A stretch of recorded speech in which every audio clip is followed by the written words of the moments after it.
Number one అంటారు. అసలైన number one Guru Kashi university.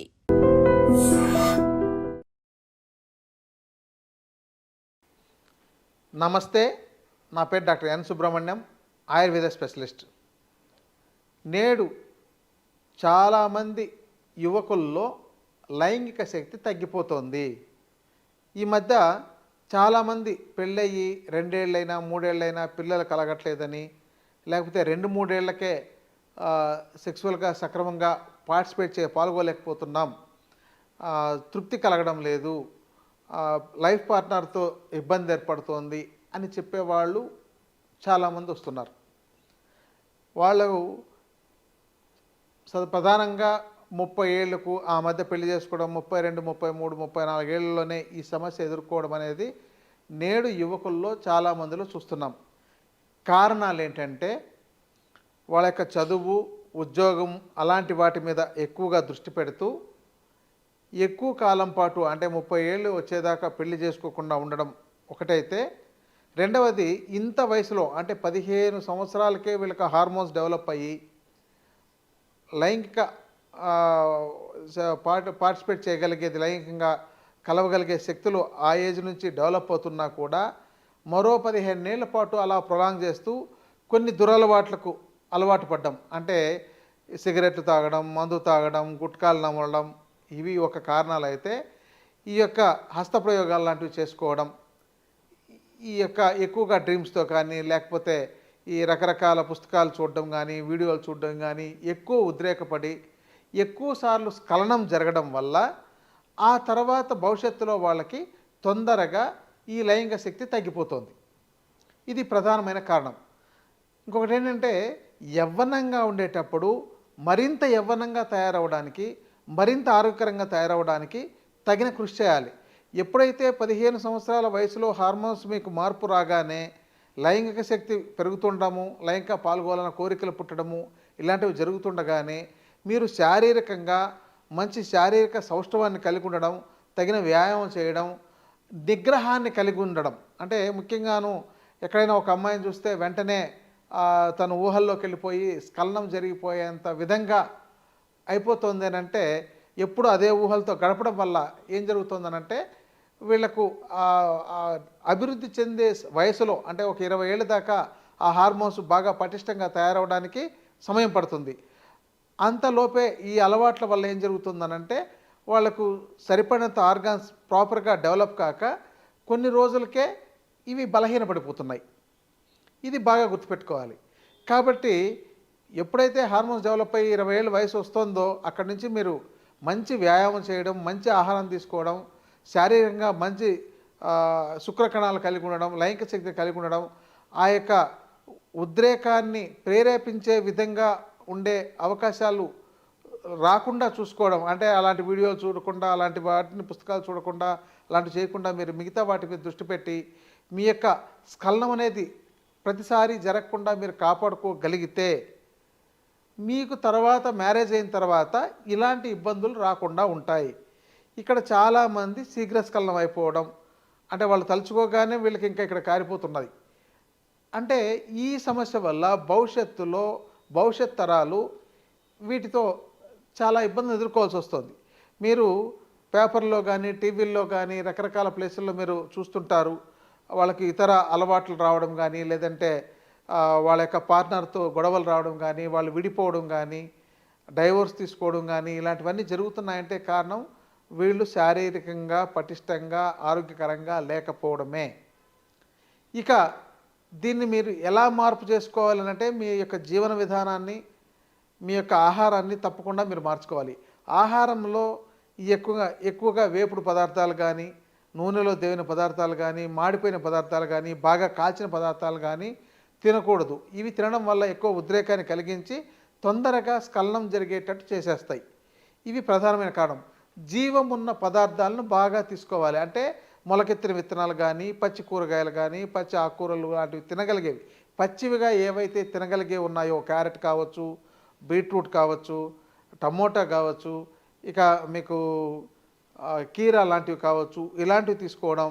మొలకెత్తిన గింజలు, పెసళ్ళు, శనగలు, బొబ్బర్లు, అలసందలు, ఇంకా సజ్జలు ఇలాంటి వాటిని మొలకెత్తిచ్చి తీసుకోవడం, ఇలాంటి వాటివి తీసుకోవడం వల్ల మీలో అంతటి ఉద్రేక శక్తి, అంటే ఉద్రేక శక్తి మీకు కలిగినా కూడా అది తొందరగా స్ఖలనం కాకుండా కాపాడగలుగుతుంది.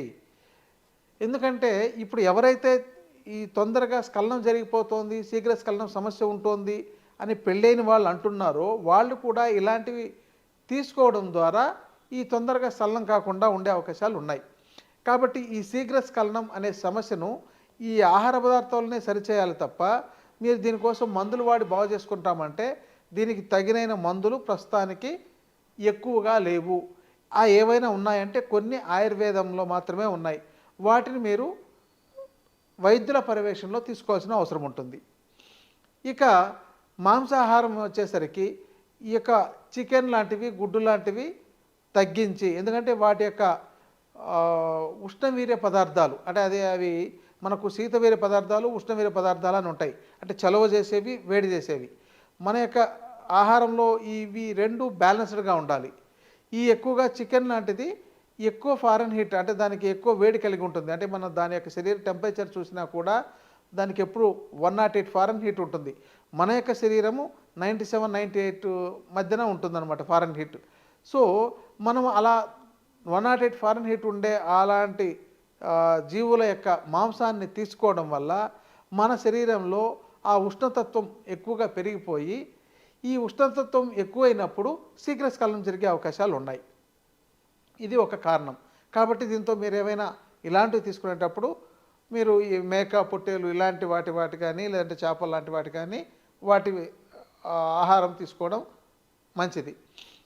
ఇక జీవన విధానంలో మీ యొక్క మానసిక స్థితిని ఒక కంట్రోల్లో, ఒక మార్గంలో ఉండేటట్టు దైవీ ప్రార్థన లాంటివి ఉండడం, జపాలు, తపాలు ఇలాంటివి. అంటే ఆ వయసులో ఇలాంటివి ఎలా చేస్తారని అంటారు. అంటే వీటిని మీ కాన్సన్ట్రేషన్, మీ ఏకాగ్రతని మీరు ఏదైతే వర్క్ చేస్తున్నారో దాని వైపు మళ్లించుకోవడానికి ఉపయోగపడుతుంది.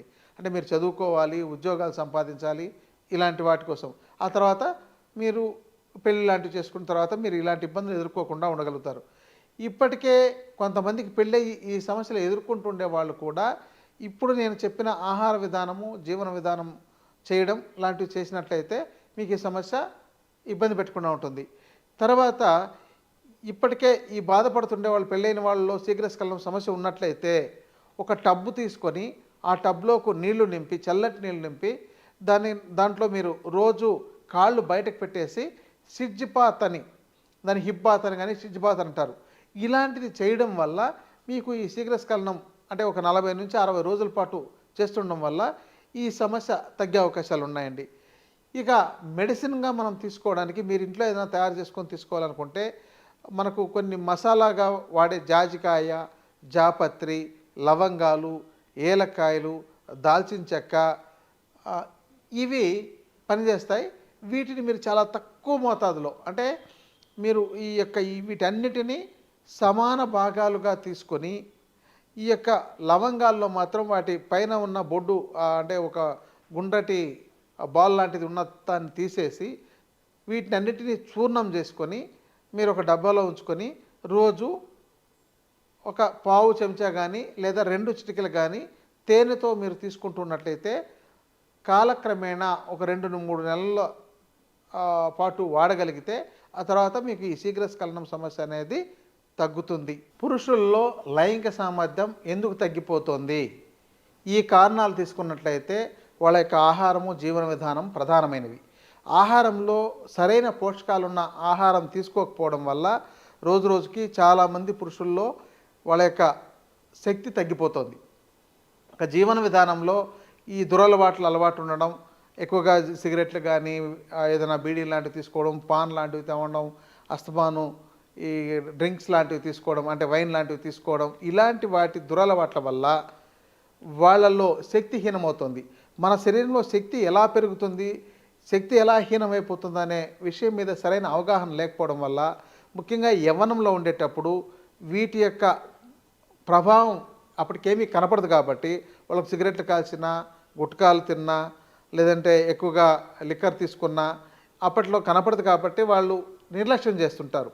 తర్వాత పెళ్లి చేసుకున్న తర్వాత కానీ, లేకపోతే పెళ్ళైన 5 ఏళ్ళకో 10 ఏళ్ళకో కానీ వాళ్ళు శారీరకంగా బలహీనంగా అయిపోయి లైంగిక సామర్థ్యం లేక తగినంత తృప్తితో పార్ట్నర్తో లైంగికంగా పాల్గొలేకపోతుంటారు. అందుకని మీరు ముందుగా మీ యొక్క ఆరోగ్యాన్ని కాపాడుకోండి. ఆయుర్వేద శాస్త్రంలో వాజీకరణ చికిత్స అనే విధానం ఉంది.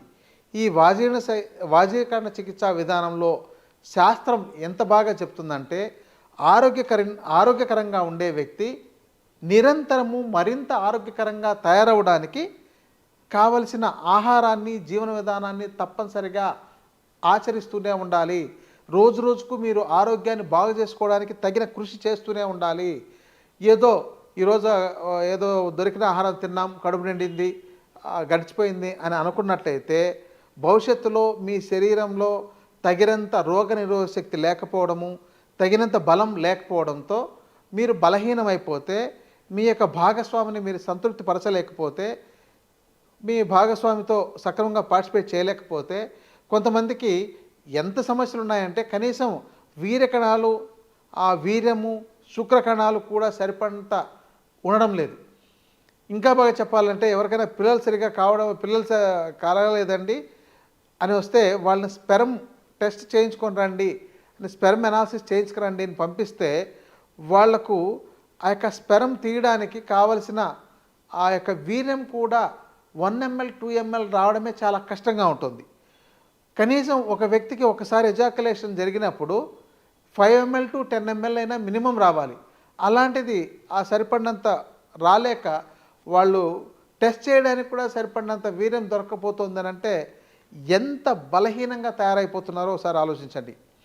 ఇక వీటిని బాగా అంటే మనకు లైంగిక శక్తిని బాగా పెంచుకోవడానికి ఆయుర్వేద శాస్త్రంలో చాలా రకాల ద్రవ్యాలు, ఆకుకూరల దగ్గర నుంచి, ఒక కూరగాయల దగ్గర నుంచి, పళ్ళ దగ్గర నుంచి, గింజ ధాన్యాల దగ్గర నుంచి, డ్రై ఫ్రూట్స్ దగ్గర నుంచి 5 రకాలు చాలా వాటిని చెప్పారు.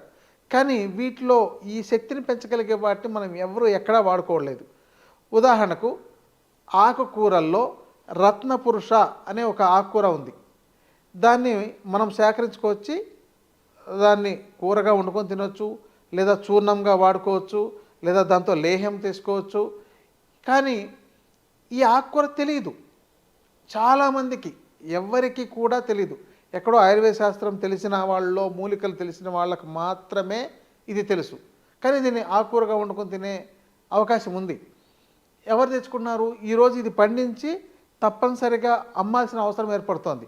మార్కెట్లో దీన్ని పండించి అమ్మగలిగితే అలా పండించే వాళ్ళకు కూడా తగిన ఆర్థికంగా లాభంకు చేకూరే అవకాశం ఉంది.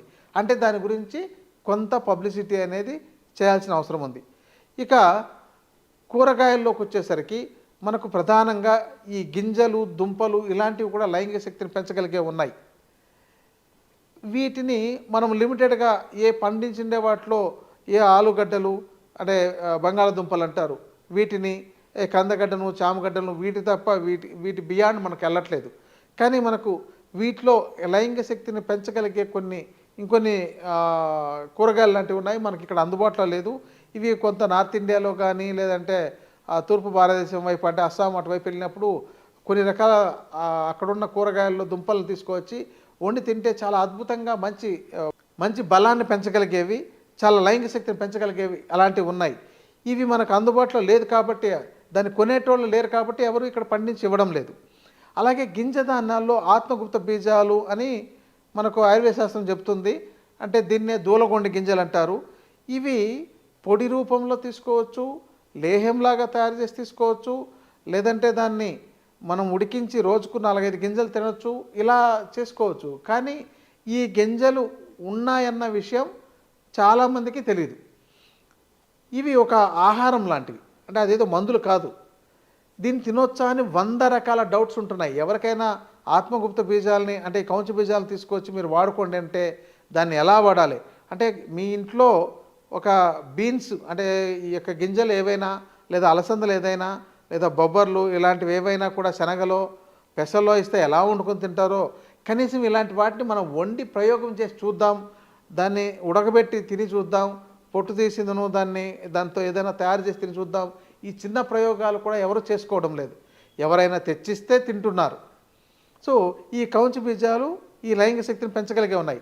ఇంకా ఇందాక మీకు చెప్పిన దుంపల్లో మనకి ఇక్కడ అందుబాటులో ఉండే వాటిలో నేలతాడి దుంపలు, శతావరి దుంపలు, అశ్వగంధ దుంపలు ఇవన్నీ పనిచేస్తాయి.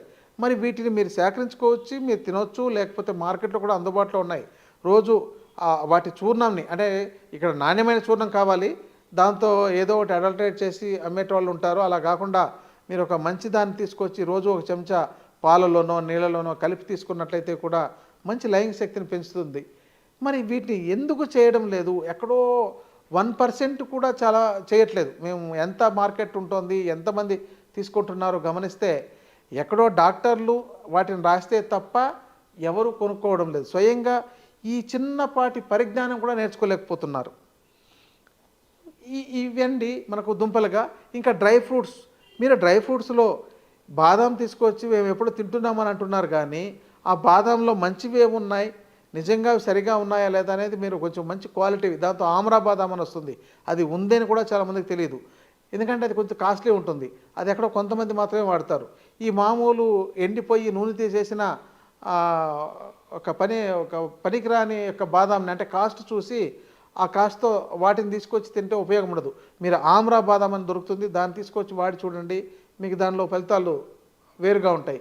అలాగే వాల్నట్స్ కానీ, పిస్తా కానీ ఇలాంటివి తీసుకోవచ్చు.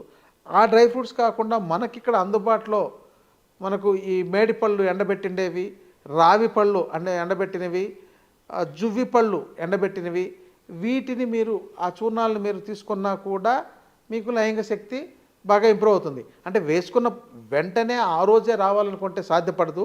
మీరు క్రమంగా వాడుతుండాలి. ఇది ఒక ఆహారంలాగా తీసుకోవాలి. మరి దాంతో ఏమైనా సైడ్ ఎఫెక్ట్స్ ఉంటాయంటే ఎలాంటి సైడ్ ఎఫెక్ట్స్ ఏమి ఉండవు. ఇది ఒక ఆహారం లాంటిది. కానీ దీనికి 100 రకాల డౌట్స్ ఉంటున్నాయి. ఆ డౌట్స్తో చాలామంది ఆగిపోతున్నారు. ఇలాంటి ఆహార పదార్థాలతో మీరు లైంగిక శక్తిని పెంచుకోవాలి తప్ప, మీరు ఎప్పుడో తాత్కాలికంగా డాక్టర్ దగ్గరికి వెళ్తే ఏదో ఒక ట్యాబ్లెట్ ఇస్తే అది వేసుకొని ఆ రోజుకి ఆ రోజు ఒకవేళ తృప్తిపడి, లేదంటే దాంతో వచ్చే సైడ్ ఎఫెక్ట్లకు భయపడి మీరు వాటిని టెంపరీగా వాడుకుంటుంటే మీ జీవితం టెంపరీ అయిపోతుంది. అంటే తాత్కాలికమైన జీవితమే అయిపోతుంది తప్ప జీవితకాలం తృప్తిగా జీవించలేరు, తృప్తిగా ఉండలేరు. మీరు ఇలాంటి వాటిని నిరంతరం వాడుకుంటుంటే మీ యొక్క మంచి లైంగిక శక్తితో మీరు మీ యొక్క కాపురాన్ని కానీ, మీ యొక్క పార్ట్నర్ని, మీ యొక్క భార్యను సంతృప్తిపరచగలిగే అవకాశాలు ఉంటాయి. మీరు తృప్తికలుగా ఉండగలుగుతారు. ఎప్పుడైతే లైంగిక శక్తి వాళ్ళలో తగ్గిపోతుందో మానసికంగా, శారీరకంగా బలహీనంగా తయారైపోతారు. సో ఇవి మనకు అందుబాటులో. ఇంకా ఆయుర్వేద వైద్యుల పర్యవేక్షణలో వెళ్తే ఇంకా చాలా రకాల ఔషధాలు, వీటిని రకరకాల ద్రవ్యాలతో సేకరించి తయారు చేసినవి ఉంటున్నాయి. ఇది వైద్యుల పర్యవేక్షణ తీసుకోవాలి. మీరు ఎక్కడైనా మీకు దగ్గరలో ఉన్న ఆయుర్వేద వైద్యులను సంప్రదించండి, లేదంటే నన్ను సంప్రదించవచ్చు, ఎవరైనా సంప్రదించవచ్చు. ఇలాంటి వాటితో మీరు శారీరకంగా, ఆరోగ్యకరంగా, మంచి వీర్యవంతుడిగా, మంచి శుక్రశక్తి కలిగిన వ్యక్తిగా, బలవంతుడిగా, ఆరోగ్యవంతుడిగా, తృప్తికరంగా జీవించండి. ఇది మనకు ఆయుర్వేదం ఒక శాస్త్రీయంగా చెప్పిండే విధానం. ఇక మీకు ఉద్రేకపరిచే ఔషధాలు, లేకపోతే మిమ్మల్ని భ్రమపరిచే ఔషధాలు, లేకపోతే మీకు రండి, మీకు ఇప్పుడే ఒక్కరోజు 24 గంటల్లో మీకు చాలా రకాలు చూపిస్తాం, మీరు 24 గంటల పాటు సెక్స్ చేస్తూనే ఉండొచ్చు, లేకపోతే మీకు 100 మందితో అయినా సెక్స్ చేయొచ్చు, ఇలాంటి ప్రకటనలు చూసి భ్రమపడి వాటి వెంబడి పడకుండా మీ ఇంట్లో మీకు అందుబాటులో ఉండే వాటితో మీరు ఆరోగ్యకరంగా తయారు చేసుకోవడానికి చాలా అందుబాటులో ఉన్నాయి. లేదా కొద్దిపాటి ఔషధాలతో నిరంతరం మీరు ఆరోగ్యకరంగా కాపాడుకోవడానికి ఉన్నాయి. ఇలాంటి వాటిని మీరు వైద్యుల పర్యవేక్షణలు తీసుకుని కానీ, లేదంటే వీటి విజ్ఞానాన్ని మీరు నేర్చుకుని కానీ వాడుకొని జీవించి ఆరోగ్యకరంగా, సంతృప్తికరంగా, సంతోషంగా బ్రతకండి. నమస్తే.